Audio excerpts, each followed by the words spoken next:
السلام عليكم. اليوم حنا بمدينة غانت البلجيكية. اليوم إن شاء الله كان مؤتمر الوفاء لفلسطين، المؤتمر الثالث.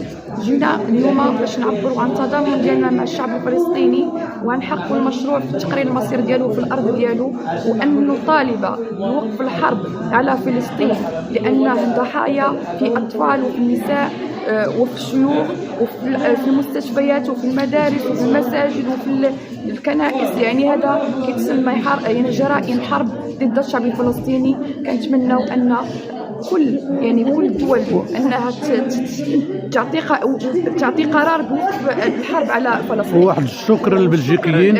نعم، والشكر موصول الى الدوله البلجيكيه اللي كنتابعوا منها كمواطنين بلجيكيين، وكنقولوا لها شكرا جزيلا على المواقف الجريئه والمواقف الداعمه لحقوق الانسان والقانون الدولي، لانها دائما منذ بدايه الحرب وهي تدافع على الفلسطينيين. شكرا.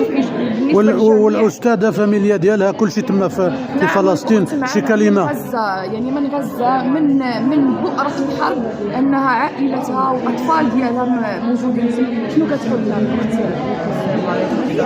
أنا أول شيء بشكر الجالية المغربية وبشكر كل واحد دعم القضية الفلسطينية، وخصوصا وقف معنا في هذه الحرب الأبدية، كلها حرب إبادة.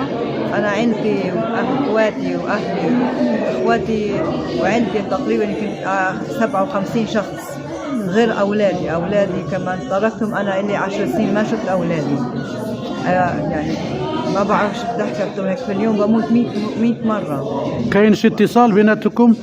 في اتصال، بس الاتصال مو مثل الواحد لما يشوف الثاني كل 4 أيام كل 5 أيام، لما يكون اتصال مرة واحدة. يعني انت شفت كيف الوضع، لا كهرباء ولا مية ولا انترنت ولا شيء، كل مقومات الحياة معدومة عندنا في غزة. يعني بيتي أنا انقصر، بيت إخواتي، أخوي الدكتور خالد انقصر بيته، بيت أخوي أحمد الثاني انقصر، مسؤول في غزة انقصر، وبيت أهلي برضه انقصر، بيت عمي أبو سامي برضه انقصر.